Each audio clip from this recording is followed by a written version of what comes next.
जय जय श्री सीताराम, जय जय श्री सीताराम, जय जय श्री सीताराम। बाल चरत चौबंधु कै वनज विपुल बहुरंग, नृपरानी परिजन सुकृत मधुकर बारी विहंग। चारों भाइयों के जो बाल चरित हैं वे ही इसमें खिले हुए रंग बिरंगे बहुत से कमल हैं। महाराज श्री दशरथ जी तथा उनकी रानियों और कुटुंबियों के सत्कर्म ही भ्रमर और जलपक्षी हैं। सीय स्वयंवर कथा सुहाई, सरत सुहावनी सोच बिछाई। नदी नाव पट प्रश्न अनेका, केवट कुशल उत्तर सविवेका। श्री सीता जी के स्वयंवर की जो सुंदर कथा है वही इस नदी में सुहावनी छवि छा रही है। अनेकों सुंदर विचारण पूर्ण प्रश्न ही इस नदी की नावें हैं और उनके विवेक युक्त उत्तर ही चतुर केवट हैं। सुनी अनुकथन परस्पर होई, पथिक समाज सोह सरी सोई। घोरदार प्रभुनाथ रसानी, घाट सुभद्र राम बरवानी।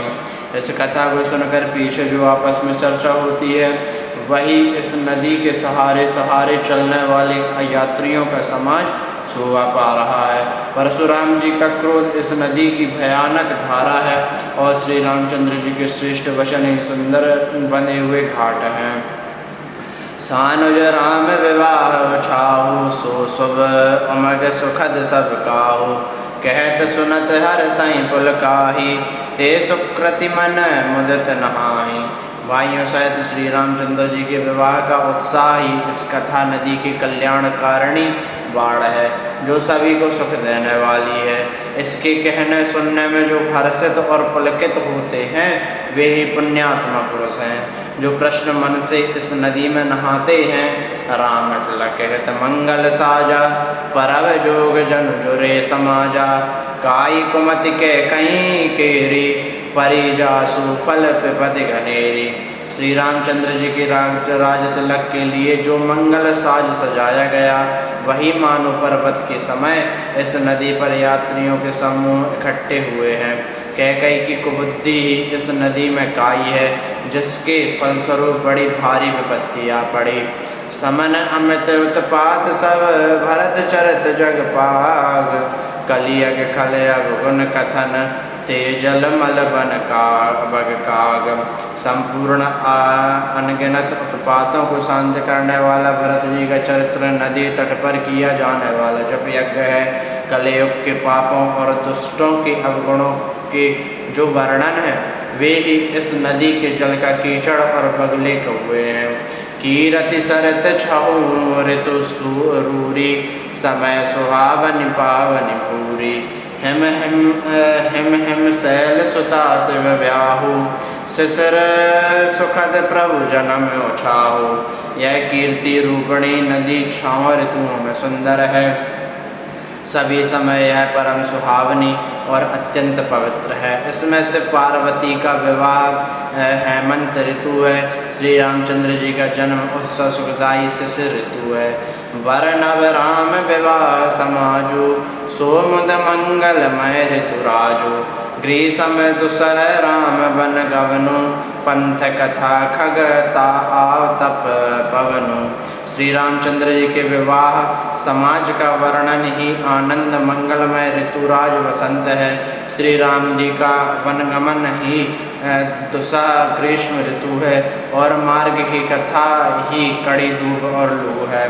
भरसा घोर निशाचर रारी, सुरकुल साली सुमंगलकारी।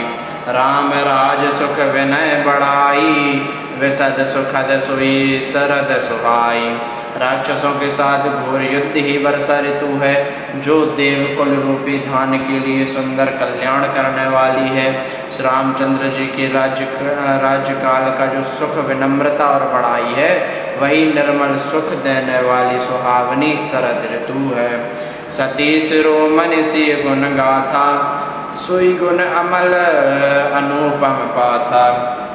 भरत स्वभाव सुशीतलताई, सदा एक रस वर्णि न जाई। सती शिरोमणि श्री सीता जी के गुणों की कथा जो कथा है वह इस जल का निर्मल और अनुपम गुण है। श्री भरत जी का स्वभाव इस नदी की सुंदर शीतलता है जो सदा एक सी रहती है और जिसका वर्णन नहीं किया जा सकता। अवलोकनि बोलनि मिलनि प्रीति परस्पर हास, भायप भली चौ बंधु की जल माधुरी सुवास। चारों भाइयों का परस्पर देखना, बोलना, मिलना, एक दूसरे से प्रेम करना, हंसना और सुंदर भाईपन में इस जल की मधुरता और सुगंध है। आरती विनय दीनता मोरी, लघुता ललित सुवारिन थोरी। अद्भुत सलिल सुनत गुणकारी, आस पियास मनोमलहारी। मेरा आर्तभाव, विनय और दीनता इस सुंदर और निर्मल जल का कम हल्कापन नहीं है, अर्थात अत्यंत हल्कापन है। यह जल बड़ा ही अनोखा है जो सुनने से ही गुण करता है और आशा रूपी प्यास को, मन के मैल को दूर कर देता है। राम सुप्रेम ही पोसत पानी, हरत सकल कलि कलुष गलानी।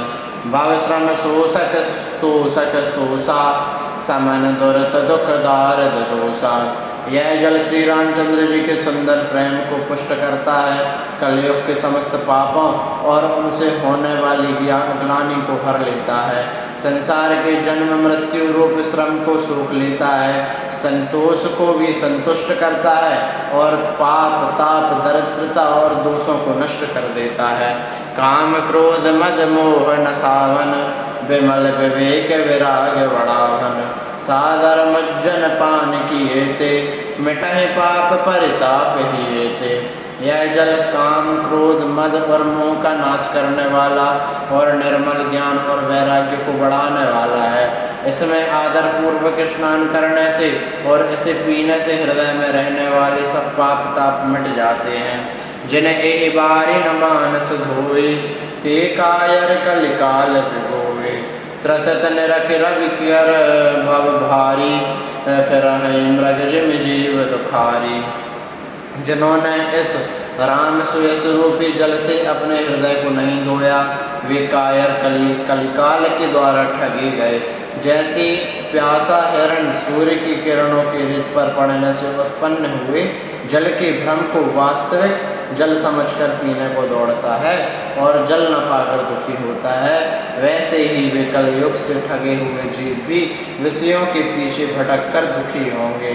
मति अनुहारि सुवारि गुण, गन गन मन अनवाई। स्वमरि भवानी शंकर कह कवि कथा सुहाई। अपनी बुद्धि के अनुसार इस सुंदर जल के गुणों को विचार कर उसमें अपने मन को स्नान कराकर और श्री भवानी शंकर को स्मरण करके कवि तुलसीदास सुंदर कथा कहता है। अब रघुपति पद पंकरो, हिय धरि पाई प्रसाद। करऊँ जुगल मुनि वयर, कर मिलन सुभग संवाद। अब मैं श्री रघुनाथ जी के चरण कमलों को हृदय में धारण कर और उनका प्रसाद पाकर दोनों श्रेष्ठ मुनियों के मिलन का सुंदर संवाद वर्णन करता हूँ।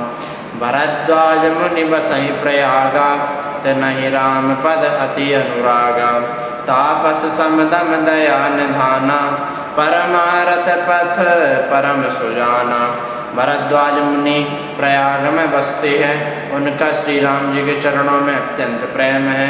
वे तपस्वी, निग्रहित चित्त, जितेंद्रिय, दया के निधान और परमार्थ के मार्ग में बड़े ही चतुर हैं। बाग मकरगत रवि जब होई, तीरथ पतई आव सब कोई। देव धनुज किन्नर नर श्रेणी, सादर मज्जहि सकल त्रिवेणी। माघ में जब सूर्य मकर राशि पर जाते हैं तब सब लोग तीर्थराज प्रयाग को आते हैं।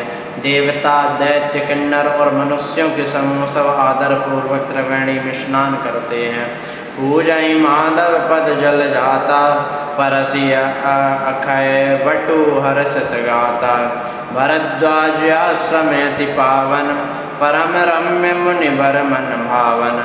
श्री वेणी माधव जी के चरण कमलों को पूजते हैं और अक्षय वट का स्पर्श कर उनके शरीर पुलकित होते हैं। भरद्वाज जी का आश्रम बहुत ही पवित्र, परम रमणीय और श्रेष्ठ मुनियों के मन को भाने वाला है। तहाँ हुई मुनि रसय समाजा, जाहिज मज्जन तीरथ राजा। मज्जन प्रात समेत उछाहा, करहीं परस्पर हरि गुण गाहा। तीर्थराज प्रयाग में जो स्नान करने जाते हैं, उन ऋषि मुनियों का समाज वहाँ भरद्वाज के आश्रम में जुटता है। प्रातःकाल सब उत्साह पूर्वक स्नान करते हैं और फिर परस्पर भगवान के गुणों की कथाएं कहते हैं। ब्रह्म निरूपण परम विधि, वर्णय तत्व विभाग। करहीं भगति भगवंत के, संयुत ज्ञान विराग। ब्रह्मा का निरूपण, धर्म का विधान और तत्वों के विभाग का वर्णन करते हैं तथा ज्ञान वैराग्य से युक्त भगवान की भक्ति का कथन करते हैं। यही प्रकार भरि मांग नहाहि, पुनि सब निज निज आश्रम जाहि। प्रति संबते अति होई आनंदा, मकर मज्जिगव नहीं मुनि वृंदा। इस प्रकार माघ के महीने भर स्नान करते हैं और फिर सब अपने अपने आश्रमों को चले जाते हैं। हर साल वहाँ इस तरह बड़ा आनंद होता है। मकर में स्नान करके मुनिगण चले जाते हैं। एक बार भरि मकर नहाए, सब मुनीस आश्रमन सिधाए। जाग बलक मुनि परम विवेकी, भरद्वाज राखे पद टेकी। एक बार पूरे मकर भर स्नान करके सब मुनीश्वर अपने अपने आश्रमों को लौट गए। परम ज्ञानी याज्ञवल्क्य मुनि को चरण पकड़कर भरद्वाज जी ने रख लिया। सादर चरण सरोज पखारे, अति पुनीत आसन बैठारे। करि पूजा मुनि सुजन सुजसु बखानी, बोले अति पुनीत मृदुवानी। आदर पूर्वक उनके चरण कमल धोए और बड़े ही पवित्र आसन पर उन्हें बैठाया। पूजा करके मुनि याज्ञवल्क्य जी के स्वयं का वर्णन किया और फिर अत्यंत पवित्र और कोमल वाणी से बोले, नाथ एक संसंबड़ मोरे, करगत वेद तत्व सब तोरे। कहत सुमोहि लागत भय लाजा, जो न कहूँ बड़ होई अकाजा। हे नाथ, मेरे मन में एक बड़ा संदेह है। वेदों का तत्व सब आपकी मुट्ठी में है, अर्थात आप ही वेद का तत्व जानने वाले होने के कारण मेरा संदेह निवारण कर सकते हैं। पर उस संदेह को कहते मुझे भय और लाज आती है। भय इसलिए कहीं आप यह न समझें कि मेरी परीक्षा ले रहा है। लाज इसलिए कि इतनी आयु बीत गई, अब तक ज्ञान न हुआ, और यदि नहीं कहता तो बड़ी हानि होती है, क्योंकि अज्ञानी बना रहता हूँ। संत कहायत नीति प्रभु, श्रुति पुराण मुनि गाव। होय न विमल विवेक और गुरसन किए दुराव। हे प्रभु, सत्संग लोग ऐसी नीति कहते हैं कि वेद पुराण तथा मुनिजन भी यही बतलाते हैं कि गुरु के साथ छिपाव करने से हृदय में निर्मल ज्ञान नहीं होता। श्री राम जय राम जय जय राम, श्री राम जय राम जय जय राम। श्री